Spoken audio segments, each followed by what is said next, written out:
Épître de Paul aux Romains, chapitre 11. Je dis donc, Dieu a-t-il rejeté son peuple? Loin de là. Car moi aussi je suis israélite, de la postérité d'Abraham, de la tribu de Benjamin. Dieu n'a point rejeté son peuple qu'il a connu d'avance. Ne savez-vous pas ce que l'Écriture rapporte d'Élie? Comment il adresse à Dieu cette plainte contre Israël? Seigneur, ils ont tué tes prophètes, ils ont renversé tes autels. Je suis resté moi seul, et ils cherchent à m'ôter la vie. Mais quelle réponse Dieu lui fait-il? Je me suis réservé 7000 hommes, qui n'ont point fléchi le genou devant Baal. De même, aussi dans le temps présent, il y a un reste, selon l'élection de la grâce. Or, si c'est par grâce, ce n'est plus par les œuvres, autrement la grâce n'est plus une grâce. Et si c'est par les œuvres, ce n'est plus une grâce, autrement l'œuvre n'est plus une œuvre. Quoi donc?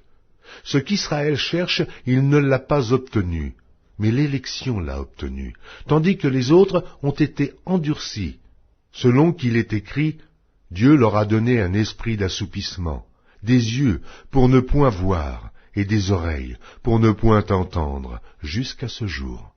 Et David dit, que leur table soit pour eux un piège, un filet, une occasion de chute et une rétribution. Que leurs yeux soient obscurcis pour ne point voir, et tiens leur dos continuellement courbé. Je dis donc, est-ce pour tomber qu'ils ont bronché? Loin de là. Mais, par leur chute, le salut est devenu accessible aux païens, afin qu'ils fussent excités à la jalousie. Or, si leur chute a été la richesse du monde, et leur amoindrissement la richesse des païens, combien plus en sera-t-il ainsi quand ils se convertiront tous? Je vous le dis à vous, païens. En tant que je suis apôtre des païens, je glorifie mon ministère, afin, s'il est possible, d'exciter la jalousie de ceux de ma race et d'en sauver quelques-uns.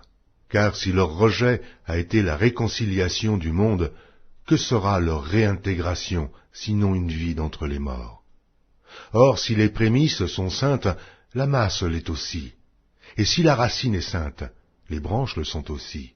Mais si quelques-unes des branches ont été retranchées, et si toi, qui étais un olivier sauvage, tu as été hanté à leur place et rendu participant de la racine et de la graisse de l'olivier, ne te glorifie pas aux dépens de ces branches.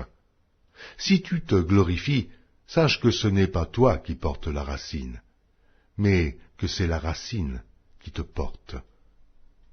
Tu diras donc, les branches ont été retranchées afin que moi je fusse hanté. Cela est vrai. Elles ont été retranchées pour cause d'incrédulité, et toi, tu subsistes par la foi. Ne t'abandonne pas à l'orgueil, mais crains. Car si Dieu n'a pas épargné les branches naturelles, il ne t'épargnera pas non plus. Considère donc la bonté et la sévérité de Dieu. Sévérité envers ceux qui sont tombés, et bonté de Dieu envers toi, si tu demeures ferme dans cette bonté, autrement, tu seras aussi retranché. Eux de même, s'ils ne persistent pas dans l'incrédulité, ils seront hantés, car Dieu est puissant pour les hanter de nouveau.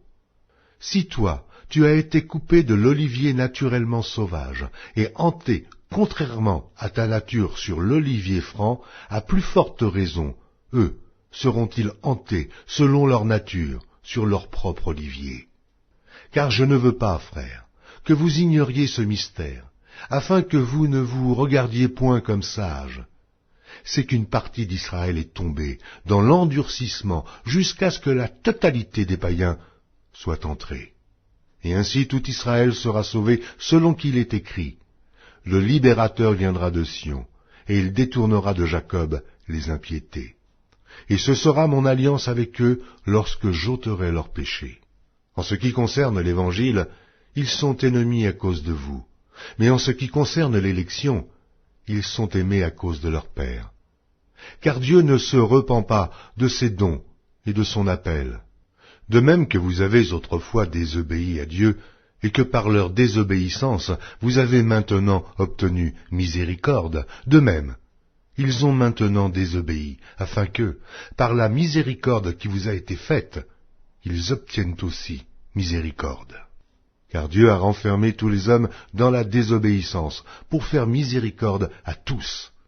Ô profondeur de la richesse, de la sagesse et de la science de Dieu, que ses jugements sont insondables, et ses voies incompréhensibles, car qui a connu la pensée du Seigneur? Ou qui a été son conseiller? Qui lui a donné le premier, pour qu'il ait à recevoir en retour? C'est de lui, par lui, et pour lui que sont toutes choses. À lui la gloire dans tous les siècles. Amen.